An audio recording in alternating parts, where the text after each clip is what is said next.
Hallo und herzlich willkommen zu unserem Podcast Deutsch verstehen, Deutschland erleben. Heute haben wir Anna bei uns. Anna, schön, dass du da bist. Hallo Marc, vielen Dank für die Einladung. Ich freue mich sehr, hier zu sein.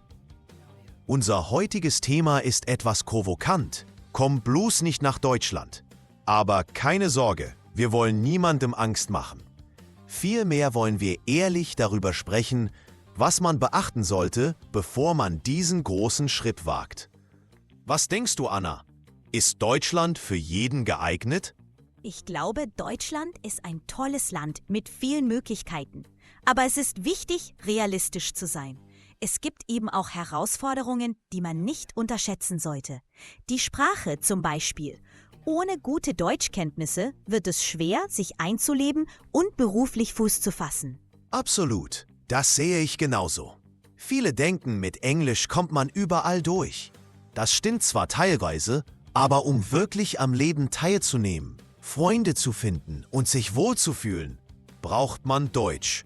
Und es ist ja auch eine Frage des Respekts, finde ich. Definitiv. Und es geht ja nicht nur um die Sprache. Auch die Kultur ist anders. Die Deutschen sind vielleicht nicht so offen und herzlich wie in manch anderen Ländern. Man muss sich erst anpassen und lernen, wie man Beziehungen aufbaut. Ja, das stimmt. Manche sagen, die Deutschen sind kalt. Ich finde das zu pauschal. Aber es stimmt, dass die zwischenmenschlichen Beziehungen anders funktionieren als zum Beispiel in Südeuropa. Man muss sich eben erst daran gewöhnen, dass man nicht jeden Tag von Fremden umarmt wird. Genau, aber das ist ja nicht unbedingt schlecht. Es gibt auch Vorteile. Zum Beispiel die Pünktlichkeit und die Organisation. Das kann am Anfang etwas ungewohnt sein, aber auf lange Sicht ist es sehr angenehm. Stimmt. Ich erinnere mich noch, als ich zum ersten Mal mit der Deutschen Bahn gefahren bin. Ich war total erstaunt, dass der Zug tatsächlich pünktlich war. Das war ich aus meinem Heimatland gar nicht gewohnt. Ja, das ist Deutschland. Aber es gibt auch Schattenseiten. Das Wetter zum Beispiel.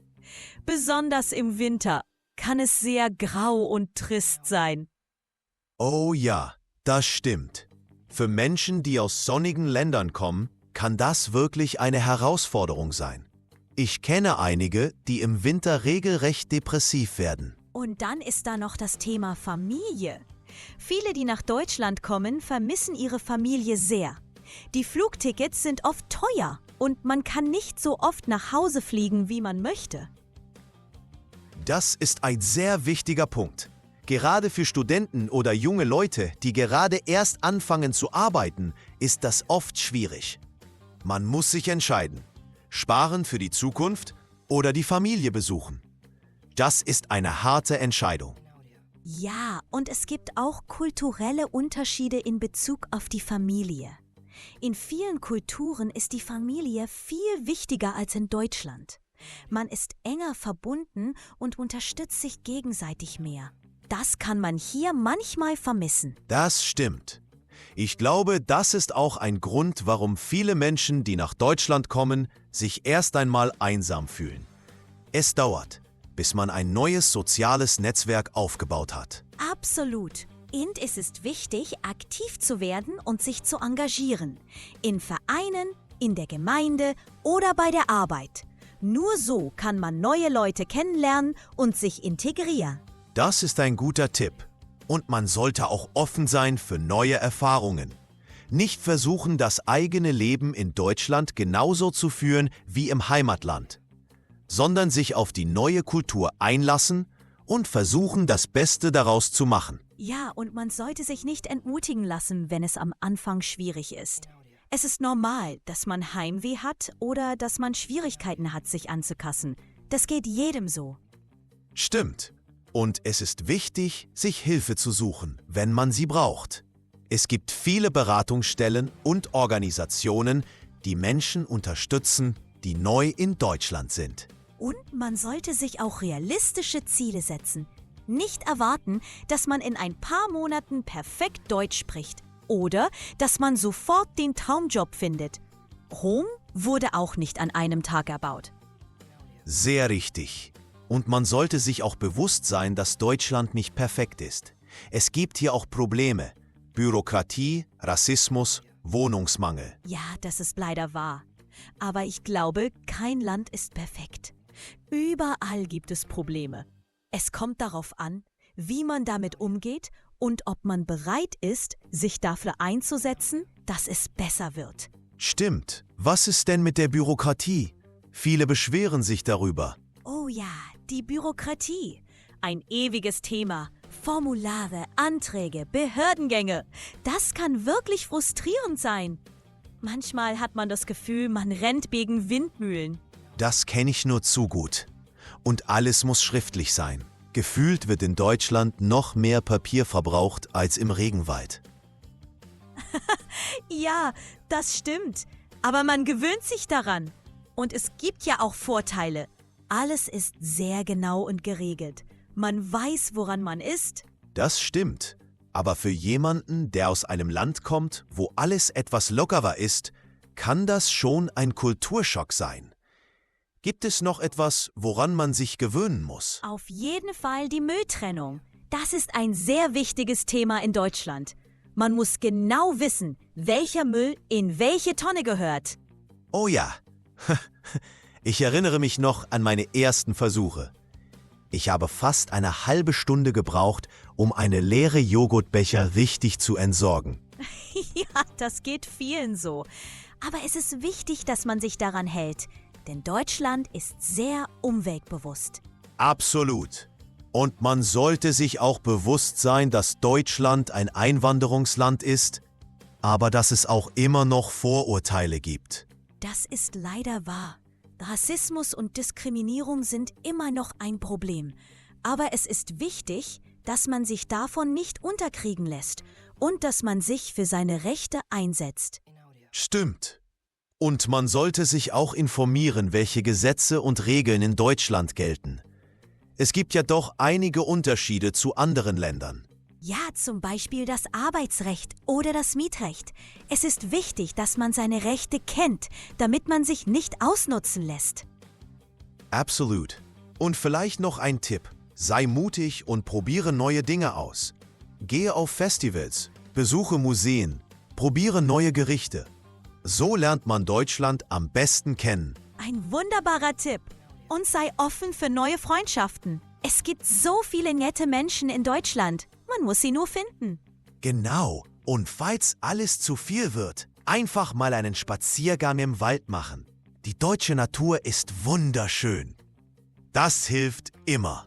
Das ist ein schönes Schlusswort, Anna.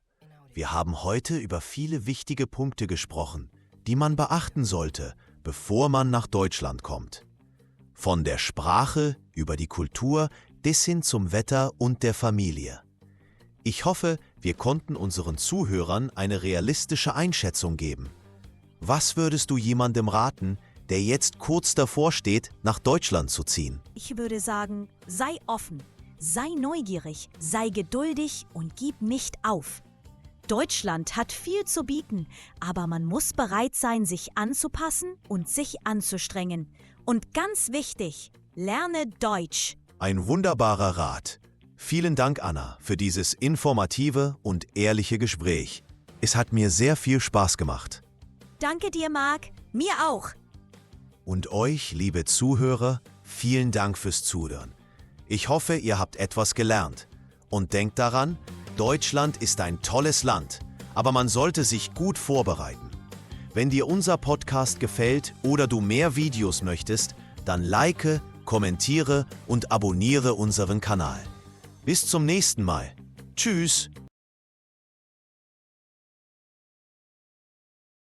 Herausforderung, Erklärung, eine schwere Sache, die man schaffen will. Beispielsatz: Die deutsche Sprache zu lernen ist eine Herausforderung, aber es lohnt sich. Sich anpassen. Erklärung: Anders werden, damit es in einer neuen Umgebung gut ist. Beispielsatz: Es ist wichtig, sich an die deutsche Kultur anzupassen, wenn man hier lebt. Beziehung, Erklärung, die Verbindung mit anderen Leuten.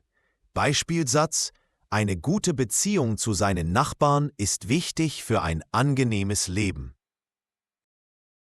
Heimweh. Erklärung. Das Gefühl, traurig zu sein, weil man seine Heimat und Familie vermisst.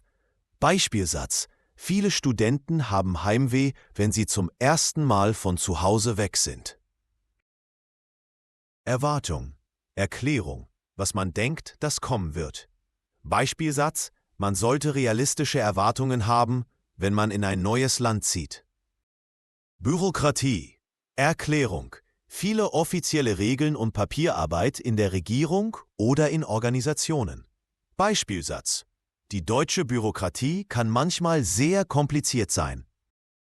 Sich engagieren.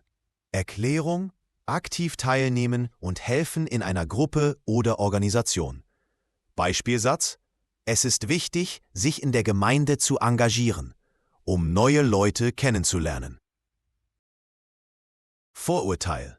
Erklärung, eine schlechte Meinung über Leute, die man nicht gut kennt. Beispielsatz. Vorurteile können zu Diskriminierung führen. Anstrengen. Erklärung, viel Energie benutzen, um etwas zu tun. Beispielsatz.